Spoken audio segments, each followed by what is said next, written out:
Saben, este ciclo empezó la semana pasada y creo que va a tener continuidad durante todo el año. ¿Es así, Rami? Creemos que sí. Bueno, Rami Barroso, profe de historia, que todos los viernes nos trae una columna. Obviamente tiene que ver esto, ¿no?, con la historia, ni más ni menos, ¿no? Y sobre todo asociado o de la mano de fechas que son próximas, ¿no? Como mañana. Sí, o también cuestiones que estén sucediendo en la actualidad y que uno dice, bueno, acá uno puede encontrar una línea histórica con algo más. La semana pasada hablamos de fútbol a propósito del Mundial y de cómo fue el nacimiento del fútbol en la Argentina. ¿Hoy por dónde pasa la cosa, Rami? Hoy nos vamos a... Si la otra columna fue inicios del siglo XX, esta vez nos vamos a inicios del siglo XIX. Vamos a hablar de Belgrano, porque es el 20 de junio. Mañana. Y pensar también las comunicaciones y las decisiones que las personas toman. A ver. ¿No? Vamos a contextualizar porque siempre se nos habla de Belgrano, siempre se nos habla de la creación de la bandera y demás cuestiones. Y yo querría arrancar pensando en Belgrano, el individuo, ¿no?, el personaje, pero también hacerlo... darle un contexto más amplio, porque no se entiende el contexto sin Belgrano y viceversa. Bien. Pensemos que Belgrano nace en 1770, ¿sí? Para 1810, cuando se desencadena la revolución en el Río de la Plata, él ya tiene 40 años. ¿Sí? Con 40 años, una persona que es un ilustrado, que es un burócrata de la administración... ¿Qué hacía Belgrano antes? Porque 40 el consulado. 40 años ya es una persona grande, ya viviste, ¿no? Sí. ¿A qué se dedicaba antes él? El tipo viene de una familia de comerciantes. Su padre, la familia de Belgrano es una de las 3, 4 fortunas más grandes. Hay algunos que dicen que la tercera fortuna más grande de Buenos Aires. Por lo tanto, es una persona muy acomodada de la élite porteña, que incluso está en Europa, está 8 años en Europa estudiando. Incluso él llega a presenciar el clima de la Revolución Francesa, y eso tiene que ver mucho también con lo simbólico que él viene a plantear acá. O sea, es una persona con poder, digamos, una persona que tiene guita. Sí. No por nada está en el consulado de comercio, digamos, ¿no? Pero con 40 años, en 1810, su vida dio un giro tremendo. Porque uno, no viendo el diario el lunes, si lo va siguiendo el momento en que él nace, toda su trayectoria, uno dice, bueno, él tenía otro futuro, parecería ser. La revolución cambia eso, como cambió obviamente a la gran mayoría de las personas, y anteriormente había tenido un paso por la milicia, por el regimiento de patricios, y se vuelve vocal, y al poco tiempo se vuelve militar. Obviamente, como él dice, es un militar improvisado, porque no tiene carrera militar, él es un abogado. Curiosamente, siempre se nos enseña en la escuela el general Belgrano y no el abogado Belgrano. Tiene que ver también con la importancia de lo militar en la cultura argentina, ¿no? Tomar fila, la escuela, ciertos valores de patriotismo, el juramento a la bandera, ya que estamos... Y bueno, de Belgrano, se vuelve un militar improvisado. Obviamente, como intelectual, ¿él qué hace? Se pone a leer libros de cómo hacer la guerra, básicamente. Y él y empieza la revolución, pero también empieza la guerra.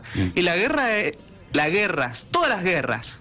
No hay guerra que yo no conozca que no tenga estas características, que es devora recursos. Recurso humano y recurso material. Sea vaca o sea plata y oro. Para hacer guerra necesitas guita. Necesitas dinero, digamos. Y eso implica costos, implica una enorme movilización. Si hay un legado de la revolución y la guerra, es la enorme movilización de las clases populares que queda, que hay que esperar hasta el fin del siglo XIX para cerrar, ¿no?, ese ciclo de movilización, y empiezan otros. Ahora, Belgrano, se nos cuenta el relato Villiquen, estaba en febrero de 1812 en Rosario. Y uno dice, bueno, ¿qué hacía Belgrano en Rosario en 1812? Sí. Un Rosario que no es el Rosario actual, que no tiene el monumento a la bandera, que es un pueblo muy pequeño, de unas 400 habitantes aproximadamente, y que encima está en febrero. el febrero Estamos hablando de una pequeña aldea, a la orilla del río, un par de casitas a la orilla de un... Y aparte algo más, Rosario, en febrero, hace muchísimo calor y muchísima humedad. Digo, es un clima muy distinto al mendocino. Sí, sí. Y el tipo está allá. Obviamente está allá porque el triunvirato lo envía a crear 2 baterías y a poco tiempo de llegar, el tipo ve las tropas, más la trayectoria que él venía teniendo y dice, che, hay que buscar un distintivo. Pero pará, lo envían ahí por una cuestión del río, que te pueden penetrar por el río. Sí, también. Sí, no, tiene que ver con lo militar. Sí, pero digo, es de lo geográfico me refiero, Rami. Sí. En lo estratégico no es porque lo envían a Rosario. Porque es un paso también. Exacto, ahí también está. porque es un paso para después el Paraguay y todo lo que es eso, ¿no? Tipo, es que Belgrano haya creado la bandera justo en Rosario, yo diría que es algo casi contingente, digamos. Y después voy a alargar un dato extra al final para entender por qué lo contingente y por qué las incertidumbres también del contexto, ¿no? Belgrano está ahí, le dicen tenés que armar 2 baterías, llega, ve la tropa y Belgrano rápidamente dice, falta un distintivo acá. Y le pide al triunvirato, le envía una carta diciéndole, che, hay gente en la tropa que tiene escarapelas, hay otros que no estaría mal, lo digo en términos como lo diríamos nosotros, él lo dice de otra forma, le dice, che, una escarapela de color celeste y blanca como distintivo. ¿Distintivo para qué? Para la guerra. Porque vos necesitas diferenciarte de la tropa. Sí, cuando vas a pelear en el mano a mano, ¿no? Claro, y aparte hay otra cosa. Nosotros tenemos las películas de Hollywood donde todos tienen su uniforme, sus armas, se conocen, la disciplina. Acá no está eso. Acá son ejércitos muy improvisados. Y no todos tienen la misma vestimenta. También te lo pintó Villiquen en eso, ¿no? Que nosotros acá éramos todos vestidos de azul, con las correas blancas y no fue. O que todos tenían el poncho rojo. Y la verdad que no fue así, ¿no? Cada uno con la pilcha que tenía. Y con las armas también que tenían. Algunos iban con machete, otros iban con... Uno cuando hace la guerra funciona así en el siglo XIX. Pero está bueno esto que estás contando respecto de cómo identificarse. ¿Por qué él pide identificarnos? Justamente por la pilcha, hermano, porque cada soldado, que tampoco tenía mucha instrucción, iban con lo que tenían. Algunos con harapos iban, ¿no? Incluso pensemos que muchos de los ejércitos que se arman es forzada también a ir a la guerra. Claro. E incluso muchas de las negociaciones que se tienen que hacer es para incentivar a la tropa. Claro. Largo un dato. A ver. La Constitución de Cádiz de 1812 larga, que es europeo, que es de España, que es muy liberal y que se implanta en algunos territorios de el ex imperio que es América. Muchas de las medidas que toma es para ganarse el apoyo popular. La Asamblea del año 13 es casi una respuesta a eso, es casi una respuesta a que Potosí empieza a implementar las medidas de la Constitución también para ganarse el apoyo popular. Claro, sí, se entiende. Entonces, el que tiene más fuerza, que moviliza más, obviamente tiene más posibilidad de ganar. Claro. Bueno, volvemos a febrero. Al distintivo. Belgrano manda la carta. El triunvirato le dice, bueno, dale, utilicemos la escarapela. Ahora, Belgrano hace otra cosa más. Lo que hace Belgrano es izar una bandera. Una bandera del color celeste y blanca. Sí. Que también hay polémica ahí de por qué los colores, ¿no? Los colores lo podemos echar a lo último, si querés. Y no le avisa al triunvirato. Y le envía una carta al triunvirato que es muy conocida. Le dicen que sí, pero él no le avisa que va a izar la bandera. Claro. Planta un paño, la sube y dice, acá está. El triunvirato le dice sí a la escarapela, no a la bandera. Bien, ese dato es importante. Porque pensemos las comunicaciones, los tiempos. Claro, sí. Comunicación que es a mula, que es a carreta, y ni te cuento si es para pasar el Atlántico. Sí. Y acá va el malentendido que hay en relación a esto. Porque hay cierta historia que piensa que Belgrano dijo, yo no le hago caso al triunvirato. Yo soy tan revolucionario, tan genio, que no le voy a hacer caso a nadie y me las mando solo. Me mando solo, claro. Bueno, acá hay una cuestión que es interesante remarcar, que son los tiempos de la guerra y las incertidumbres que hay. También hay que pensar los tiempos de las comunicaciones en la diplomacia y en la política. Eso implica que en los tiempos de espera, muchos de los ejércitos se toman decisiones propias, porque vos no puedes esperar que el gobierno central te envíe una carta y te autorice cuando vos tenés la guerra encima, Claro, o tenés que actuar. sí. Bueno, Belgrano le pide autorización para las carapelas. El triunvirato le aprueba las carapelas. Belgrano dice, bueno, hizo la bandera. No, y después le comunica al triunvirato que hizo la bandera. Sí. ¿Qué crees que le responde el triunvirato? Ay, no lo sé, me genera Te cortaste solo, le dice. Sos un sinvergüenza. No pediste permiso. Claro. Y Belgrano no se lo dicen así, le dicen... Pero pará, de que te mando a avisar, me volvés a contestar de vuelta, pasaron 2 meses. Ahí va. ¿Qué le dice el triunvirato? Tuviste un gesto como de... ¿Rebeldía? ¿Ah? ¿Rebeldía? No, ¿Desacato? No. Utilizan otra palabra que es como... es un gesto como de que te fuiste, como te entusiasmaste. ¿Viste? Te pasaste de mambo. Te pasaste de mambo. Te enviamos la bandera que tenés que usar. Que es la de España. ¿Sí? Pensemos que esto es un imperio que se está fragmentando. Sí. Digamos.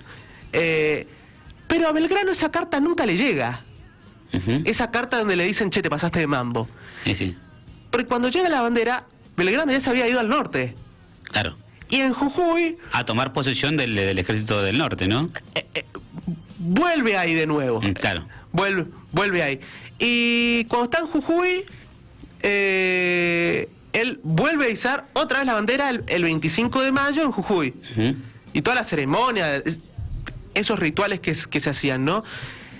Y ahí el triunvirato dice, este chabón, ¿qué onda? Ya le dijimos una vez, le vamos a tener que volver a repetir. Le envían una carta diciéndole, che, ya te avisamos una vez, tenés que izar esta bandera. Y Belgrano ahí sí recibe la carta, ¿y qué les responde? Discúlpenme, que esto que lo otro, no va a quedar registro de esto en la historia. Sí. Yo lo voy a guardar. Sí. A tal punto es así que para pensar en la creación de la bandera de Belgrano ahí hay que esperar hasta la segunda mitad del siglo XIX a Bartolomé Mitre, que recupera ese relato Mitre en su historia de Belgrano y la independencia. Eso no quiere decir que ahí se creó la bandera, quiere decir que el que recupera el relato es Mitre, pero la bandera que crea Belgrano, que es la celeste y blanca, que si son 2 franjas, son 3, que si es blanca, celeste, blanca. Si es horizontal, si es vertical. No tiene mucho... Hay que pensar más en los colores y en el por qué Belgrano hace eso. Bien. Tiene que ver... Pero pará, Sí. en la segunda vez, en la advertencia, Sí. porque medio como que le dicen, te cortaste solo en Rosario. Sí. Después cuando él se va y en el norte vuelve a izar la bandera y le dicen, che, pará, dejate de joder con esos colores, esta es la que va. Sí, y hace caso. Él hace caso ahí. Sí. Bien. Él hace caso. Y ahí es cuando Belgrano dice, no va a quedar memoria de ella en relación a la bandera. Hay que pensar ahora, esa es la anécdota y es el malentendido en términos de comunicaciones. Sí. ¿Veis que lo hace Belgrano de que le dio miedo, de obediente, de que sigue De las leyes? obediencia, porque obviamente está ¿No va a generar un conflicto porque él piensa en algo mayor que es justamente la independencia? ¿O por qué Ahí... obedece? Y dice, bueno, está bien, la bandera la bajo, esta, qué sé yo. Pensemos que Belgrano, de los que después va a ser unitarios y federales, él está más cercano a las ideas unitarias, más ideas centralistas. Sí. No por nada los conflictos que él tiene con Artigas y Claro, los conflictos que hay ahí. Por lo tanto, la obediencia al gobierno central, que está en Buenos Aires, al triunvirato, también la obediencia militar, la disciplina, y también porque es un miembro de la élite, digamos. Y es una élite que está militarizada y que sabe que para hacer la guerra necesita verticalidad. Necesita un general, tropa. Sí. El general... Bien militar. El general da órdenes, la tropa responde. Claro. No quiere decir que en el contexto sería así, hay muchos desbandes, es más complejo ahí. Pero en la concepción de Belgrano está eso ahí. Sí, de esa verticalidad, de que hay que obedecer. Hay que obedecer a lo que está mandando el gobierno central, que es el gobierno revolucionario. Sí. Digamos, pensemos que es el gobierno revolucionario el que está dando las órdenes. Hay que pensar que lo que después sería el segundo triunvirato viene después, que ahí es donde se empiezan a torcer las posiciones de, bueno, no tan moderados y empecemos a ir a un poco más revolucionarios. Claro. Más revolucionarios en el sentido más radicalizados. Eso hay que aclararlo también, Rami, porque a ver, cuando vos hablas de, es decir, eran revolucionarios, pero no tanto. Es moderado. Vamos con pie de plomo porque todavía no sabemos qué va a pasar, ¿no? Respecto de lo que está pasando en España también, ¿no? Claro, y se cuidaban y después cuando mucho. empieza un poquito más de fuerza, ¿no? Y se cuidan mucho incluso de utilizar la palabra independencia. Claro. Son muy prolijos porque saben que mucho de lo que están haciendo ellos depende de Europa. Sí, Todos sí. están viendo al señor de la guerra, que es Napoleón Bonaparte. Sí. Napoleón Bonaparte que está expandiendo su imperio, haciendo la guerra en Europa e incluso a la potencia que es Gran Bretaña. Entonces eso también juega ahí. Y todos están viendo eso. E incluso la asamblea del año 13, que empieza muy jacobina, cuando se enteran que Napoleón empieza a perder, se empieza a volver conservadora. Claro. Entonces, son esos juegos. Sí, sí. Las comunicaciones juegan un gran papel ahí. Básicamente como ahora, todo depende de quién es potencia y me alineo con este y si no con el otro, ¿no? Sí. Y vuelvo al hecho de por qué Belgrano y el tema de la bandera. Sí. Esa bandera que después, hoy es la bandera nacional y convertida en un feriado nacional en 1938 por el Congreso. Yo agarré tres porqués, ¿no? Cuando uno dice, bueno, ¿por qué Belgrano? Bueno, 3 puntos. El primero, que es distinguir a los ejércitos. Sí. Y no solamente la escarapela, sino el estandarte. El estandarte, sí. El estandarte. Pensá que cuando empezaban estas guerras, Belgrano a veces quedaba en otro lugar y no sabía dónde estaba la batalla. Entonces un palo con un paño que diga, acá estamos, ¿no? Sí, y decir, che, allá es. Sí, exactamente. La otra también tiene que ver con insuflar el espíritu de la causa revolucionaria e integrar a la comunidad. Yo te decía esto de la guerra como gran devoradora de recursos. Sí. El ejército, ¿a dónde devora los recursos? Y en donde se asienta. Claro. Entonces, obviamente ese ritual, esa liturgia revolucionaria tiene que ver con integrar a la comunidad, incrementar el espíritu revolucionario. Como símbolo, y detrás del símbolo, que en este caso es la bandera. Sí. Y como tercer punto yo añadiría que Belgrano, al vivir la experiencia de la Revolución Francesa, al estar en Europa y todo ese clima de ilustración, de efervescencia, lo simbólico. Muy importante lo simbólico. Si algo fue la Revolución Francesa, es una fábrica de símbolos. La bandera tricolor surge ahí, por ejemplo. Entre otras, muchísimas cosas. Belgrano, obviamente, ve todo eso, se interioriza en todo eso, mama todo eso y entiende que acá hay que hacer algo así. Y de ahí lo simbólico que a Belgrano le interesa mucho y que después va a ser recordado por eso. Claro, sí. Eso, las comunicaciones, las decisiones, la política entre medio y la revolución y la guerra. Por último, y te agradecemos, Rami, como siempre. ¿Y los colores? Porque hay 1000 teorías de los colores, ¿no? Sí, hay varias. Hay unos que dicen que viene de la sociedad patriótica y los cintillos que utilizaban ellos. Otros... ¿Del manto de la Virgen también? ¿El otro? Tiene que ver también con el manto de la Virgen, con el Espíritu Santo. El empaño, el vestido blanco y la capa celeste. Yo diría que si algo tienen esos colores es que son... que tiene que ver con la familia Borbón, con la familia española. Que es la que más... Es la que más se asemeja, porque si yo ahora te diría, busca imágenes, cuadros, pinturas de la época, te vas a dar cuenta que muchos de esos reyes aparecen con la banda celeste blanca, que sigue hasta hoy. Sí, hasta hoy. Yo diría que mucho de eso también tiene que ver que todos están haciendo la guerra por el rey, cuando uno dice realistas y patriotas, pero en un primer momento todos son realistas y todos hacen la guerra por el rey. Claro, sí. La cuestión es otra ahí, ¿no? Y también como, no es que estaba preconcebido, sino que la guerra va haciendo que las posiciones vayan cambiando, como ocurre hoy en día. Hoy en día uno arranca con una decisión y 5 años más tarde tiene otra decisión. Claro, totalmente. Y uno se arrepiente, tiene tensiones, contradicciones, y hay gente que triunfa y hay gente que es derrotada.